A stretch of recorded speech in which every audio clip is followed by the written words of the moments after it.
Bismillahirrahmanirrahim. Alhamdulillahirabbil alamin wassalatu wassalamu ala asyrafil mursalin sayyidina Muhammadin wa alihi washabbihi ajma'in. Amma ba'du, mari kita lanjutkan kajian kitab Minyatul Faqir al-Mutajarrid Wasiratul Murid al-Mutafarrid yang merupakan ringkasan dari kitab Al-Futuhat Al-Quddusiyah Syarah Muqaddimah Al-Ajrumiyah yang kita dahului dengan berdoa dengan selawat nahdlatain a'udzubillahi minasyaitonir rajim. Bismillahirrahmanirrahim. Allahumma inna nas'aluka sayyidina Muhammadin wa ala sa'iril anbiya'i wal mursalin wa ala alihim wa sahbihim ajma'in.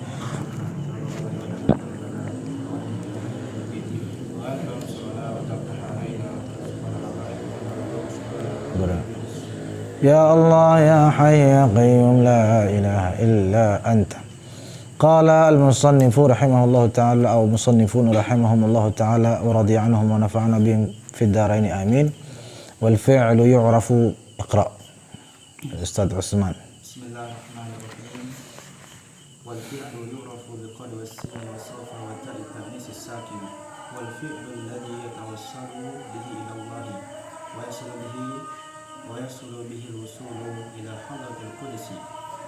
Yu'rafu biqad التي تفيد الجزم والتصميم وهو العزم على البر والتقوى والجزم والتصميم بجواب السير حتى يصل أو يموت فبهذا يحصل بالمريد الوصول وقد قالوا في سورة الفقير هي حسن الخدمة وحفظ الحرمة وتعزيم النعمة ونفوذ العزيمة وتصميم العزم على السير إلى الوصول فإذا كلا أو ضعف جدد العزم حتى يصل. طيب. Wal fi'lu, dan fi'il dikenal dengan apa? Qad, sin, sawfa, dan ta ta'nis sakinah. Apa fi'il menurut ulama sufi, menurut tasawuf kemarin? Kan kalau isim itu zikir dengan isim Bismillah, isim mufrad. Sedangkan fi'il itu mujahadatun nafs. Dan tanda-tanda zikir isim mufrad sudah kita baca. Sekarang tanda-tanda mujahadatun nafs itu pertama biqad. Qad ini ternyata adalah al-azm, ya, allati tufidul jazm wa tasmim wa huwa al-azmu 'ala al-birri wat taqwa. Azam dan atau tekad yang kuat, yang bulat untuk selalu berbuat baik dan terus meningkatkan takwa. Kan qad itu artinya yufidul jazm wal tasmim kan? Misalnya qad dhahaba, ya kan? Benar-benar telah pergi, ini kan? Dhahaba telah pergi. Qad dhahaba ada penekanan, ada penguatan bahwa dia benar-benar telah pergi. Maka orang yang jihadun nafsnya itu bagus, itu adalah yang benar-benar tidak main-main. Namanya juga jihad, ya, namanya juga mujahadah, betul-betul sungguh-sungguh. Seperti apa kesungguhan di sini? Bidawamis sair. Fa bihadza faqad qala. Nah, seperti apa husnul khidmah? Nah, itu dibuktikan dengan dia itu betul-betul khidmahnya itu sempurna, tidak yang setengah hati, tidak yang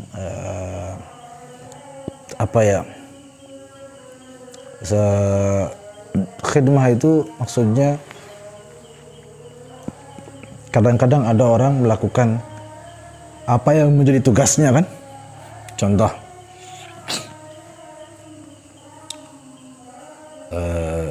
marbot misalnya. Marbot itu tugasnya apa? Mungkin azan, qamat, imam, ya. Mungkin, ya. Apa ada lagi? Bersih-bersih, ya. Yang mana dibersih-bersihkan? Masjid kan? Nah. Taib. Dia berkhidmah untuk masjid, tapi itu tugasnya kan. Belum mantap itu, belum husnul khidmah. Baru dikatakan husnul khidmah kalau dia melakukan lebih dari itu. Misalnya dia membersihkan jalan-jalan yang ada di sekitar masjid.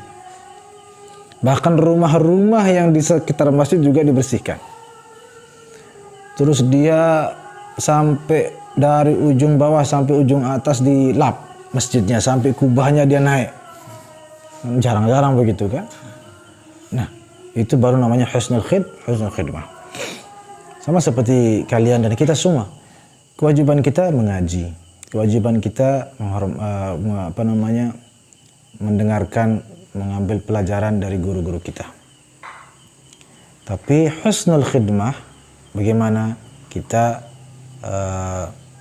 melayani guru, buatkan makanan, seperti yang Masya Allah kita lihat di Mahat sampai hal-hal kayak dibalikkan sendal dan lain-lain kan.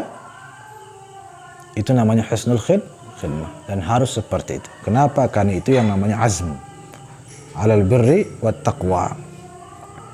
Wa hifdzul hurmah, dan menjaga kehormatan, artinya menghormati ilmu, menghormati guru, itu dijaga baik-baik. Wa ta'zimun ni'mah, dan memuliakan atau membesarkan nikmat dalam arti mensyukurinya. Tidak disepelekan nikmat-nikmat Allah itu.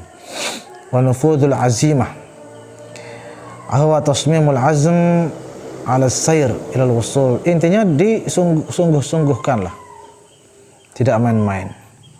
Fa idza kalla aw dha'afa, kalau misalnya dia lemah suatu ketika, kendor, jaddadal azma hatta yasul, diperbaharui lagi azamnya, pokoknya sampai tercapai apa yang dihajatkan. Wasin wasawfa, lanjutkan halaman berikutnya. Wasin wasawfa wa yahtamil. Bismillahirrahmanirrahim. Wasin wasawfa wa yahtamilu an yakuna ala hasbi al-mudhaf. Ay yu'rafu bi tarki as-sini wasawfa ay bi tarki at-taswifi fa yakunu isyaratun ila al-mubadarati wa intihazil fursati qabla fawati waqti wa ilayhi asyara Ibn al-Farid radiyallahu anhu bi qawlihi wa judda lis-sayf al-azmi sawfa fa inni wajud Tahid nafsan. Nah, sin sawfa ini juga tanda yang kedua, tapi di sini katanya ada mudhaf yang dibuang, yaitu kata tark. Ai tark sini wa sawfa, meninggalkan sin dan sawfa. Apa itu sin dan sawfa? Akan, ya. Sa'adhab, saya akan pergi. Sawfa lebih jauh lagi kan, meninggalkan itu. Kalau betul-betul jihad melawan hawa nafsu, jangan suka menunda-nunda kebaikan, qabla fawatul waqt, jangan sampai terlewatkan kesempatan-kesempatan untuk berbuat baik. Yang selanjutnya wata at-ta'nits, ayo. wata at-ta'nisi ay wata suhbati at-ta'nisi fa inna suhbatan nisa'i min a'zamil qawati. Tuh. Hafal ini bila perlu, ya. Suhbatun nisa'i min a'zamil qawati'i lil murid. Berpacaran, itulah kita artikan. Kenapa lagi artinya? Itu adalah penghalang terbesar bagi seorang murid dalam perjalanannya menuju Allah. Dan betul apa hadisnya? Qala sallallahu alaihi wasallam, ma taraktu ba'di, aku tidak meninggalkan setelahku, adarra 'ala rijal, sesuatu yang paling berbahaya bagi laki-laki, minan nisa, daripada perempuan. Tidak ada yang lebih bahaya. Dan ini hadis di bawah bisa dilihat muttafaqun alaih. Kalau muttafaqun alaih artinya sahih, Bukhari dan Muslim. Masya Allah. Jadi iya betul, ta'at ta'nis isyarat kepada itu. Maksudnya meninggalkan ta'at ta'nis itu perempuan. Kalau yang namanya melawan hawa nafsu terus pacaran, ilaha illallah, ini melawan hawa nafsu. Kecuali dinikahi silahkan, tapi kan jangan buru-buru.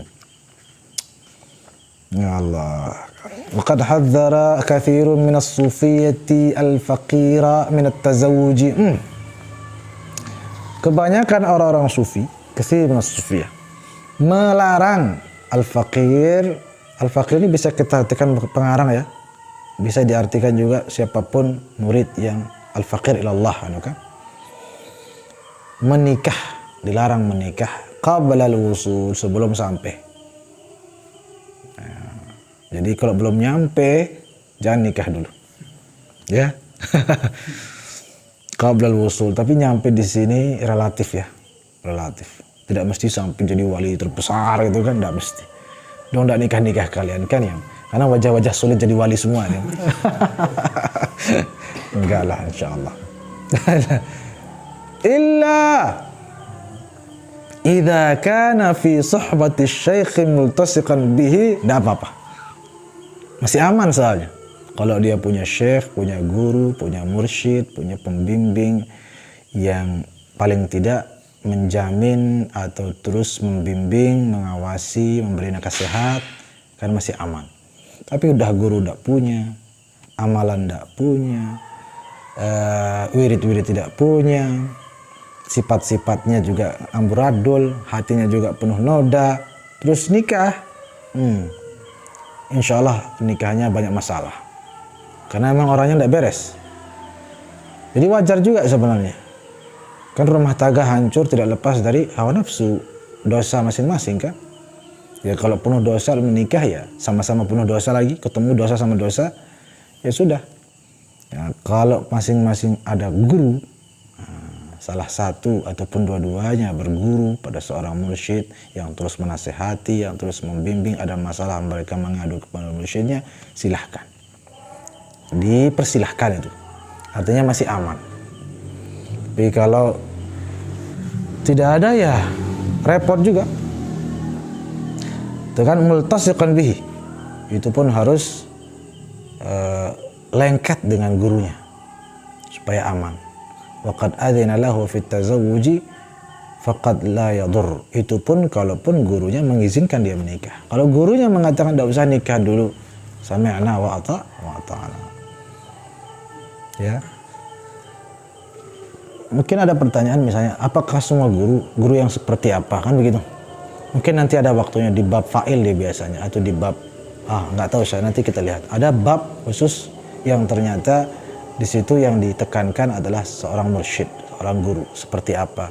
Kalau kita baca kitab Adabul Suluk Murid ya, Imam Al-Halil Haddad ya. Itu ada namanya Syekhul Tabarruk, ada namanya Syekhul Tahkim namanya kan. Ada Syekhul Tahkim ini yang bahaya.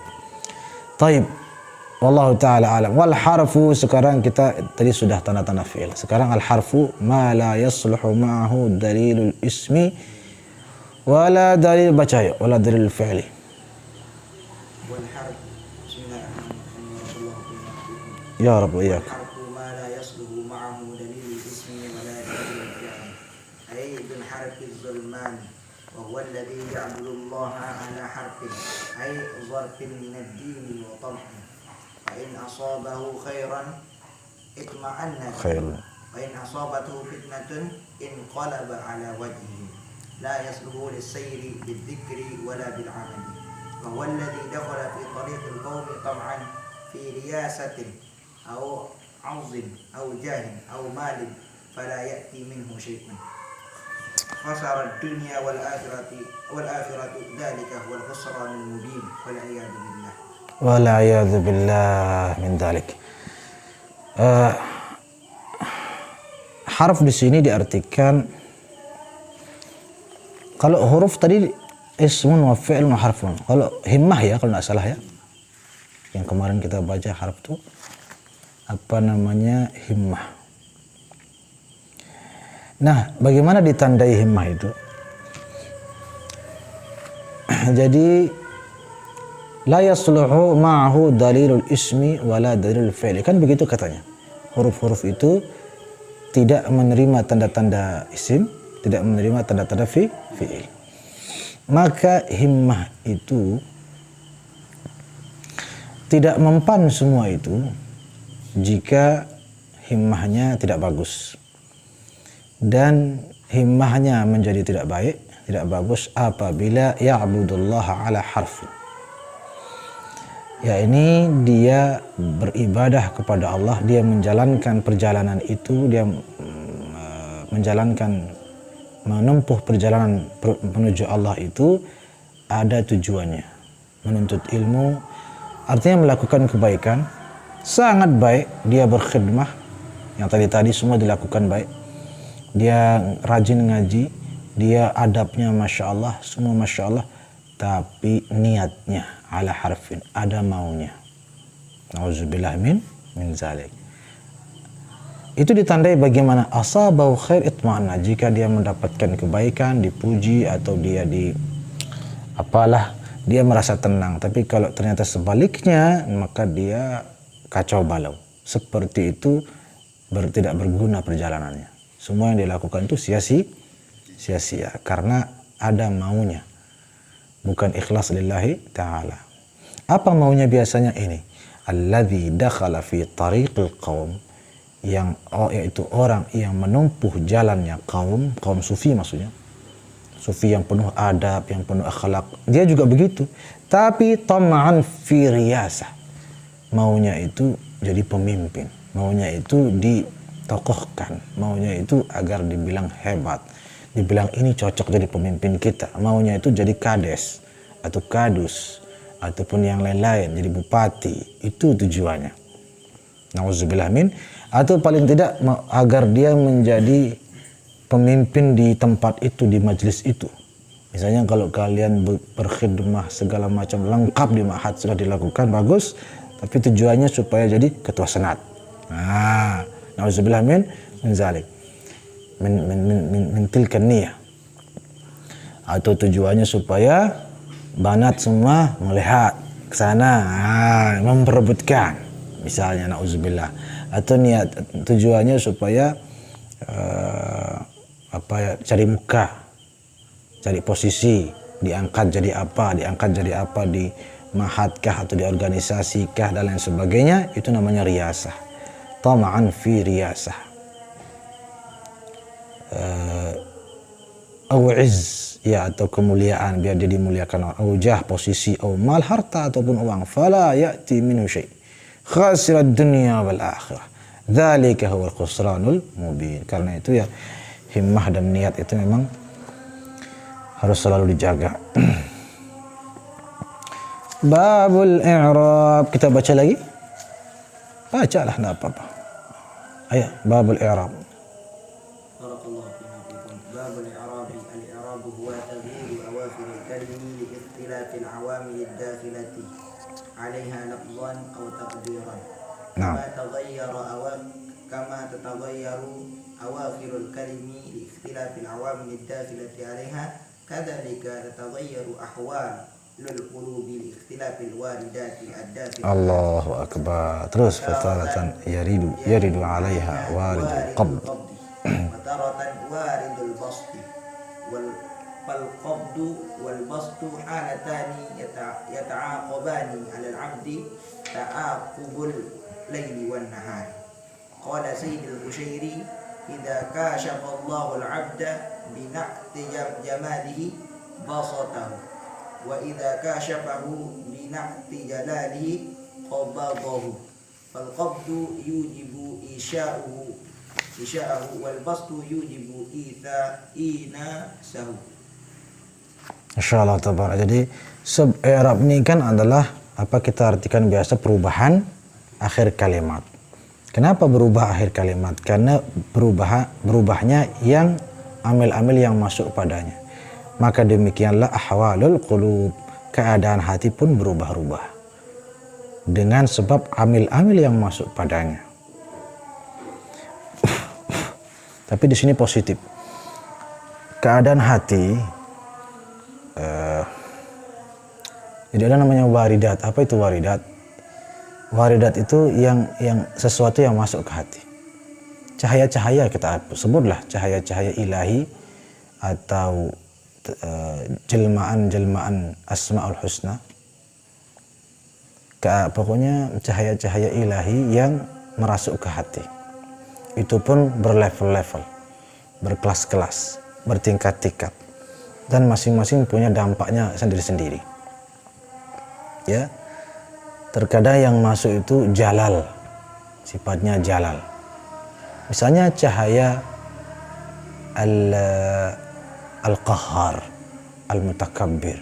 Asma-asma Allah juga ada cahayanya. Ada asma jalal, ada asma jamal. Asma jalal seperti apa? Al-qabid, al-mumit, al-qahhar, al-jabbar mungkin. Walaupun jamal sebenarnya jabbar itu. Apalagi al-muzil. Kalau jamal seperti apa? Ar-Rahman, Ar-Rahim, Al-Karim, Al-Muhyi. Bisa dibedakan kan? Jadi yang jalal itu misalnya yang maha mematikan, yang maha al-muntaqim, itu namanya asma jalal. Ada namanya asma jamal seperti Al-Karim, As-Sabur juga jamal mungkin ya. Al-Aziz, Al-Aziz itu jalal sebenarnya. Wallahu azizun dzuntiqam. Karena aziz itu al-ghalib, yang mengalahkan, tidak dikalahkan. Jadi dia lebih ke jalal. Nah, cahaya-cahaya itu, asma-asma itu ada cahayanya. Jika cahaya asma jalal atau cahaya jamalnya, cahaya jalalnya Allah yang masuk ke hati, maka berdampak dia pada yang punya hati itu. Ya, misalnya dia mungkin jadi agak tegas, kadang-kadang mungkin mudah marah, ya. Tetapi bihaq, apa yang dia lakukan itu benar, tidak salah. Ya, itu bedanya para wali dengan yang bukan wali. Kalau para wali ini, contoh Sayyidina Al-Khidir, bagi yang mengatakan beliau wali. Wali Nabi tidak masalah. Beliau membunuh kan? Beliau membunuh anak kecil, beliau menenggelamkan dan membunuh banyak orang, barangkali, dan lain-lain. Bisa kita salahkan? Tidak bisa. Nabi Musa saja kan sempat menegur, malah ditegur balik. Nah, ala kulli hal, waridat ini beda-beda, maka dampaknya pun beda-beda. Kadang-kadang yaridu alaiha, secara umum ada dua waridat, dua jenis. Saya tidak tahu tepatnya kita mengartikan waridat ini apa. Kira-kira ada apa gitu, kata alternatif. Tapi paham waridat kan? Sesuatu yang masuk ke hati.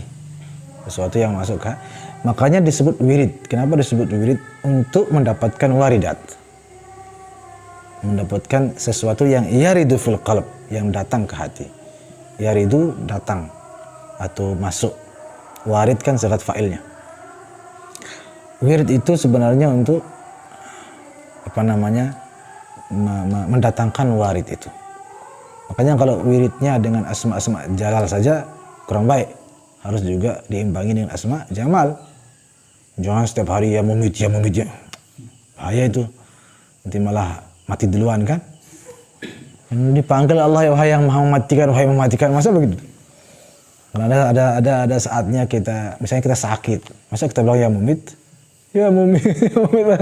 Harusnya apa? Ya syafi kan, misalnya gitu ya. Itu contoh. Ada namanya keadaan qabd, keadaan hati, salah satunya atau diantaranya adalah ada keadaan namanya qabd, ada namanya bast. Ini dijelaskan di catatan kaki. Al-qabdu halul khawfi fil waqtil hadir. Fa indal qalba adapun al-bast man yasa' al-asya' wa la yasa'hu syai'. Jadi qabd itu kalau secara bahasa sempit, sedangkan bast itu luas. Kadang hatinya merasa seperti sempit gitu ya, saking takutnya pada yang akan datang, takut pada Allah maksudnya ya. Ada keadaan di mana bast dia lebih leluasa dalam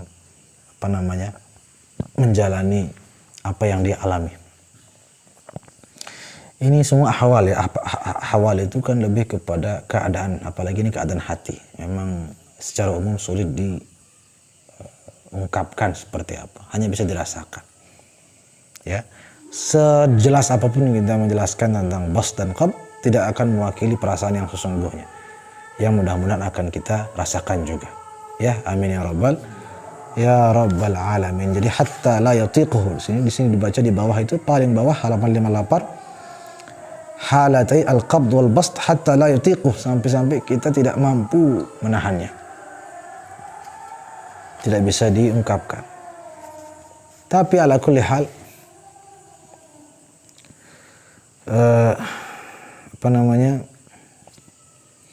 bisa kita sederhanakan.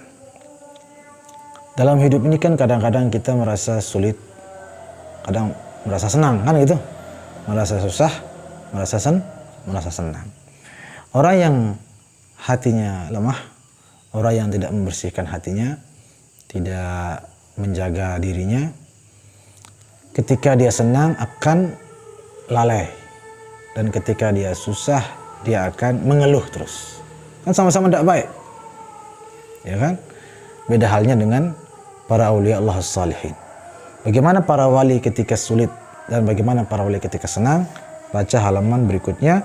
Walikullin minal qabdi wal basti adabun.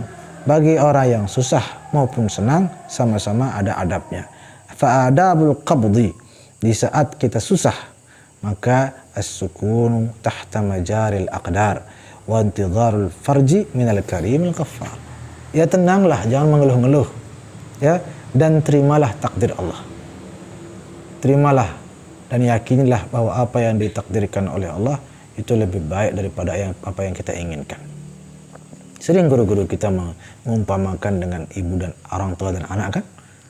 Anak maunya ini, maunya mainan, maunya main pisau atau apa, bayi kan, ataupun yang sudah besar mau coklat atau apa, nggak dikasih sama bapaknya, sampai dia nangis, dibiarkan. Kan itu. Apakah si anak ini memang dia mungkin mengeluh karena tidak paham, tapi ketika dia paham dia akan malah berterima kasih kepada bapaknya. Kalau bapaknya terus memenuhinya malah akan mencelakakan anaknya. Itu baru bapak dengan anak yang sama-sama terbatas pengetahuannya. Maka lebih-lebih Tuhan dengan hamba. Kalau anak saja tidak tahu apa niat baik bapaknya, tidak kejangkau gitu, sampai dia ngeluh-ngeluh terus, apalagi hamba mengetahui kehendak Tuhannya. Selebih kita tidak tahu lagi. Maka lebih baik kita sadar bahwa pasti yang terbaik, pasti Allah melakukan karena memang itu yang terbaik buat kita. Kalau terpenuhi keinginan kita akan celaka. Kan itu di saat kita susah begitu. Adab di saat kita susah. Wa intidharul farj, dan yakinlah, tunggu saja, nantikan kebahagiaan, kesenangan akan datang dari Al-Karimul Ghaffar. Terus di saat senang bagaimana? Nih, kafful wa adabul basti, kafful lisan wa qabdul anan wal haya'u minal karim manan. Bukannya malah harus malu sama Allah dan menjaga lidah ini dari menyebut-nyebut atau apa. Walaupun tahadus bin ni'mah itu sering disalahgunakan, tahadus bin ni'mah, ya. Tahadus bin ni'mah itu maksudnya apa sebenarnya? Tahadus bin ni'mah, kadang-kadang orang pokoknya tahadus bin ni'mah disebut gitu, ya, keberhasilannya atau apa, atau dia sudah tahadus bin ni'mah, saya disukai banyak wanita misal. Apa tujuan daripada tahadus bin ni'mah? Memang salah satu tanda syukur kita tahadus, tersebut-sebut dia. Tapi seperti apa?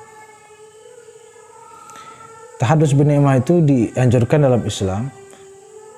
Tujuannya sebenarnya semata-mata memotivasi orang lain untuk mengikhtiarkan nikmat itu. Itu tujuannya. Misalnya ada orang susah dapat makan, sementara kita atau saya alhamdulillah dapat makan.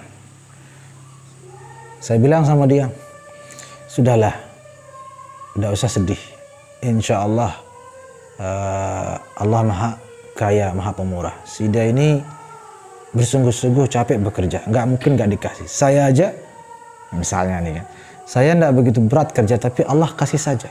Saya yakin, maka yakinlah Anda yang lebih capek bekerja akan diberikan lebih oleh Allah. Ketika saya bilang saya aja tidak berbuat apa-apa, tapi dikasih oleh Allah, itu kan juga tahadus bin ni'mah. Tapi tujuannya jelas kan? Agar menenangkan dia, memotivasi dia. Itu tahadus bin ni'mah. Atau begini, saya dulu belajar, capek saya belajar, dan alhamdulillah saya juara 1. Setelah saya belajar dan berkhidmah sama para guru, para anak, maka saya mendapatkan ini, mendapatkan. Kenapa saya sebut itu? Niat saya mau memotivasi. Nikmat-nikmat saya sebutkan itu untuk memotivasi. Itu namanya tahadus bin ni'mah. Itu tahadus bin ni'mah yang dianjurkan. Kadang-kadang orang tidak ada unsur itu. Pokoknya nyebut kebaikannya tahadus bin ni'mah, saya jadi ini, saya jadi itu. Tidak ada maksud memotivasi. Dan kadang-kadang kelihatan dampaknya. Orang tidak termotivasi, malah mungkin sombong lu dalam hati kan, atau iri mungkin, ya kan, dengki atau apa, itu dampaknya. Berarti dia tidak tahadus bin ni'mah yang sesungguhnya. Dampak daripada tahadus bin ni'mah itu betul-betul dia tahadus bin ni'mah sesuai yang dianjurkan Islam. Dampaknya orang menjadi semangat, saya juga harus bisa. Itu, Masya Allah, ini inspirasi saya, menginspirasi saya. Ya, tidak semata-mata menyebut kelebihan-kelebihan. Apalagi kadang-kadang orang menyebut saya saya kemarin apa gitu kan, bisa terbang atau apa. Terus motivasinya ke orang itu, masa dia akan belajar terbang juga kan percuma.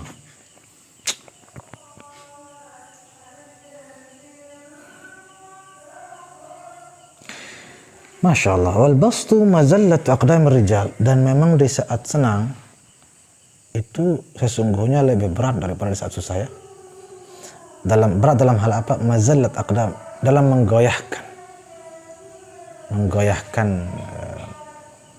perjuangan seseorang dalam menuju Allah, dalam membersihkan dirinya. Lebih mudah di kelas susah ya. Ya kan memang juga kita di saat susah, kebanyakan orang di saat susah baru ingat Allah kan. Di saat senang, begitu juga dengan orang-orang saleh. Bahkan orang saleh lebih senang beliau itu ketika diberikan qabd daripada bast. Lebih khawatir di saat bast. Misalnya diberikan karamah-karamah, dibukakan diperlihatkan aib orang misalnya, melihatkan isi hati orang. Kalau tidak bagus hatinya, dia merasa Insya Allah saya sudah jadi wali ya kan? Nah itu sudah menjatuhkan dia seketika. Ujub kan? Orang-orang saleh itu karamah itu dianggap aib, kayak ditutupi. Jangan sampai diperlihatkan ke orang. Nanti saya dipuji-puji, makin merasa besar diri, jatuh derajat saya. Itu wali yang sesungguhnya wali. Dan seorang wali itu menghindari melihat aib orang, mengetahui aib orang. Itu wali yang sesungguhnya. Ya. Beda dengan sebagian orang, malah itu yang menjadi tujuan. Malah siap dia puasa bertahun-tahun bagaimana agar bisa melihat aib orang. Begitu. Ilmu-ilmu membuka mata batin katanya, supaya bisa melihat. Kadang-kadang tidak sadar itu yang dicap wali oleh orang awam kan. Dia itu wali. Masa bisa dia tahu isi hati kita. Nah, sejak kapan barometer kewalian itu bisa melihat isi hati orang? Ini kebanyakan kegagal pahaman orang-orang awam terutama. Kadang-kadang orang-orang tokoh-tokoh juga begitu, mengidentikan waliullah itu bisa dia tahu. Sehingga kalimat-kalimat seperti ini, tidak mungkin dia nggak tahu isi hati saya kalau bukan wali. Kan itu? Oh dia wali. Tidak perlu kita sampaikan, pasti dia tahu. Kadang-kadang begitu kan, refleks. Padahal itu salah besar. Siapa bilang wali harus begitu? Yang namanya wali, yang betul-betul wali, kalaupun dia bisa begitu, misalnya dia punya ilmunya gitu, dia punya kuncinya, kapan dia buka ketahuan itu, andai kata dia punya, akan dinonaktifkan, disimpan di lemari, nggak dipakai. Andai kata seorang wali yang betul-betul wali, dipilihkan untuk bisa melihat segala-galanya dengan tidak, akan memilih tidak. Dan kalaupun dikasih cuma-cuma, akan ditutup sendiri sama dia. Itu kalau betul-betul wali. Karena yang namanya, ayo contoh sederhana aja, buka ada orang buka jendela di rumah sebelah, buka jendela juga, dan ada perempuan buka baju, kelihatan aibnya kan, kelihatan auratnya kan. Kira-kira kalau orang yang buka jendela ini malah semakin fokus melihatnya, itu soleh apa toleh namanya itu? Toleh. Orang yang soleh akan gimana? Akan kaget, istighfar, tutup, dan mungkin mandi, taubat, salat taubat segala macam kan? Ya enggak? Itu baru dia soleh, menghindari melihat aurat itu. Aib itu kan? Aib. Bukan malah masya Allah hanya ngambil. Atau rizki adanya kan? Nah, yang seperti itu masa orang saleh yang begitu? Nggak mungkin kan? Nggak mungkin. Jika itu saja tidak saleh, yang dia tidak sengaja lalu melihat, tapi dia menikmatinya dan mensyukurinya, itu saja tidak saleh. Bagaimana dengan orang yang memang mencari-cari itu? Dia tunggu waktunya, terus dia pasang tangga, terus dia naik, terus dia ngintip orang di kamar mandi. Sengaja itu kan, bukan kebetulan kan? Bagaimana terus itu kita nilai? Kan lebih rendah lagi dari toleh kan? Tuwoleh mungkin ya. Ya kan? Itu padahal aib zahir. Gimana dengan aib batin? Tidak mungkin seorang wali senang melihat aib orang. Tidak mungkin. Kalau dia betul-betul wali nggak mungkin dia senang. Karena itu lebih aurat dari yang tadi kan. Dosanya atau apa yang dilakukan kan, kalau kelihatan itu dia akan memohon kepada Allah, tutup ya Allah. Dia akan tidak dia akan memohon bersujud-sujud supaya itu dia. Karena melihat aib orang, bagi dia itu dosa besar. Lebih besar dari sekedar melihat aurat tadi. Kan itu aurat juga namanya. Ya gitu. Bagaimana dengan orang yang belajar satu ilmu supaya bisa melihat? Nah, itu dah bukan hal yang baik, sangat-sangat tidak baik. Ya, jadi dihindari. Kadang-kadang ini kenapa saya sampaikan? Ada kadang-kadang kita di masyarakat kita seperti itu, menawarkan, ini yang baca ada wirid bagus katanya. Kalau kita jadi ini, kita tahu sudah isi hati orang. Kita tahu apa yang dilakukan orang itu dari 24 jam, kita tahu apa yang dilakukan. Masa luar biasa ilmunya. Saya ijazahkan saya dong, saya minta. Ya kan menjadi malah suatu kebanggaan. Malah menjadi suatu hal yang diikhtiarkan, dicari-cari, diperebutkan, bahkan siap andang-andangnya dikeluarkan untuk bisa dapat ilmu itu. Nah, itu maka jauh dari ajaran tasawuf, ajaran Islam yang sesungguhnya. Wallahu a'lam bishawab. Wa aqsamu arba'atun. Ada pertanyaan? Mungkin kita cukupkan. Besok kita akan lanjutkan pada macam-macam i'rab ya.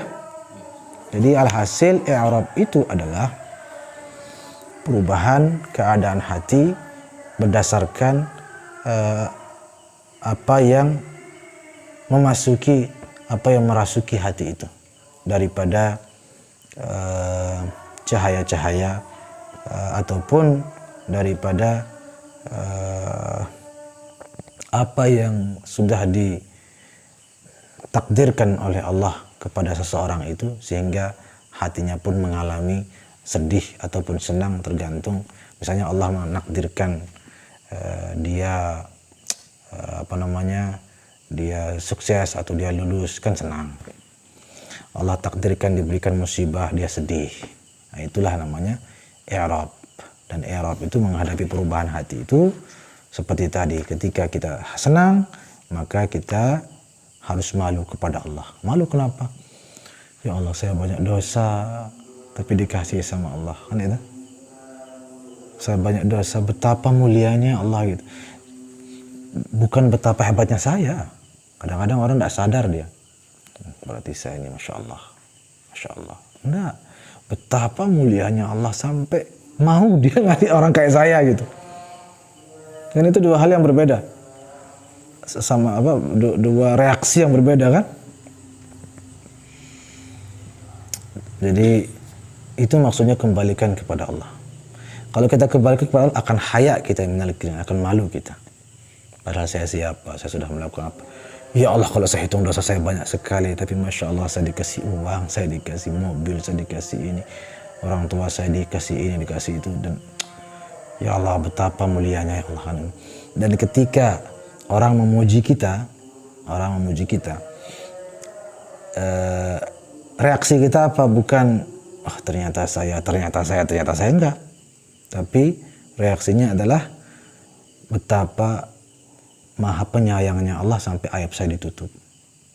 Betapa penyayangnya Allah sampai sekarang Allah masih kawalah, bahasa kita kan, menutup aib kita yang begitu dahsyat. Andai saja mereka tahu, udah parah. Saya pernah dipuji satu ketika di satu pengajian, yang pengajian sebelum saya memuji-muji saya. Kita dengarkan saja, ini. Panjang dia memuji saya, semua kelebihan saya dikeluarkan. Hanya pas giliran saya bilang terima kasih kepada Al-Mukarram yang sudah menyebut kelebihan-kelebihan saya. Terima kasih, saya bilang. Dan bukan kekurangan saya yang disebutkan. Kenapa saya berterima kasih beliau menyebutkan kebaikan saya? Karena tidak akan lama waktunya.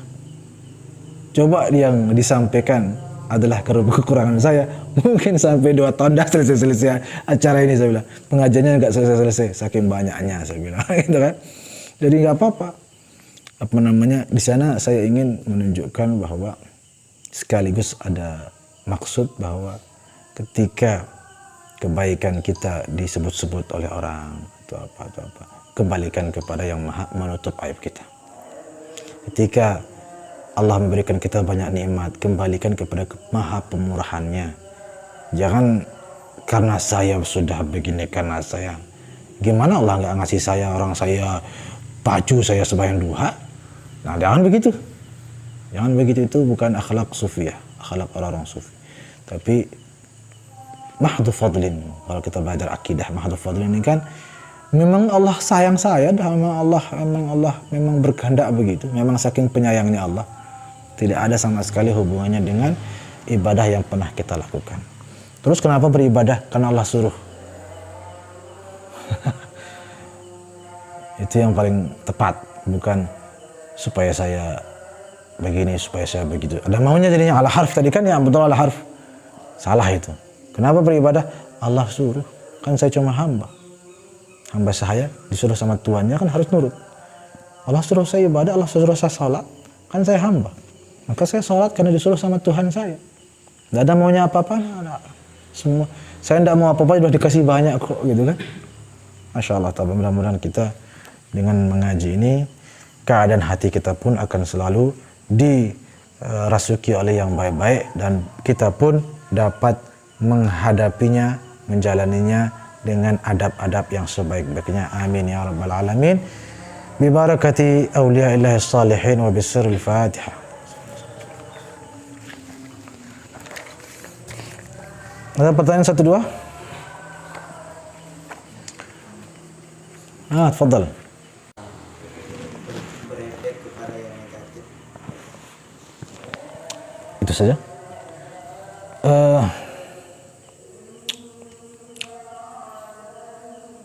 Bisa.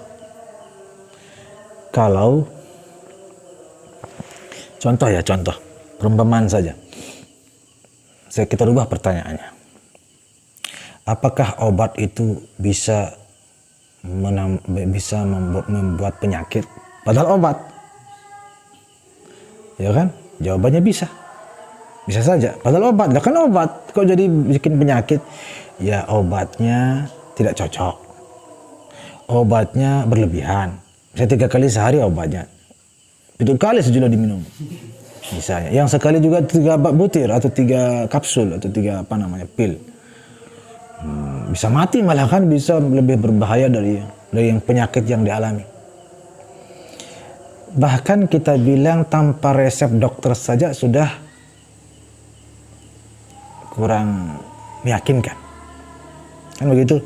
Itu sebabnya mengapa obat itu lebih baik ada resep dokter daripada kita lalu anak apotek. Kan kita tidak tahu kandungan obat ini bisa jadi tidak cocok bagi yang mengalami apa, terus dia ada di dia. Vaksin saja kan bisa mematikan, bukannya malah menguatkan gitu, mengebalkan. Nah itu contoh. Kenapa? Karena kita bukan ahlinya. Padahal obat, kok bisa obat? Ya karena memang ada ketentuan, syarat dan ketentuan juga berlaku di situ. Baik.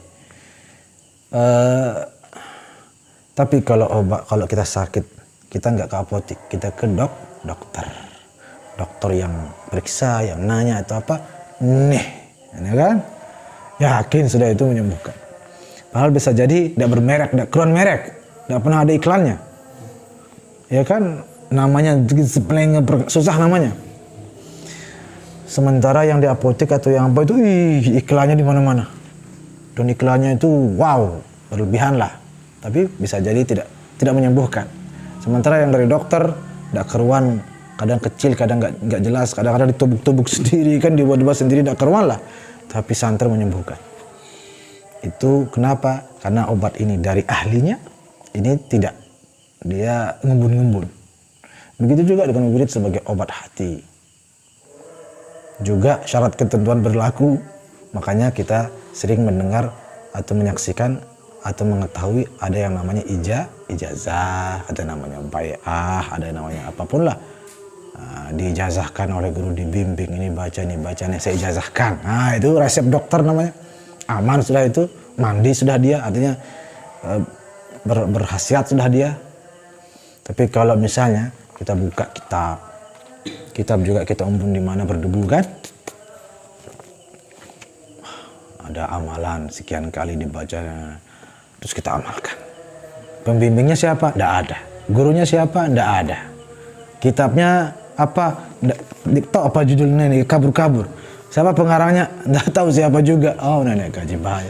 Walaupun bagus bacaan Quran atau apa, tapi tidak ada resep dari ahlinya. Dan resep dari ahlinya itu sangat penting. Apa kata Allah dalam Al-Quran? Fas'alu ahla az-zikri. Tanyalah kan fas'alu. Jangan bertanya, harus kamu tanya para ahlinya, ahli zikir, supaya zikirmu benar. Nah kan, fas'alu ahla zikri. Kita ta'ala, wallahu a'lam. Ada lagi? Mengenai wirid, apakah semua wirid yang kita terima ijazahnya itu, ataupun amalan-amalan atau hadis-hadis yang kita terima ijazahnya itu, boleh kita ijazahkan kepada murid kita nanti, atau ada ijazah tertentu? Apakah semua orang boleh memberi resep obat? Tidak. Harus ahlinya atau yang diizinkan oleh ahlinya. Contoh, dokter ini buat resep. Berhalangan dia atau adalah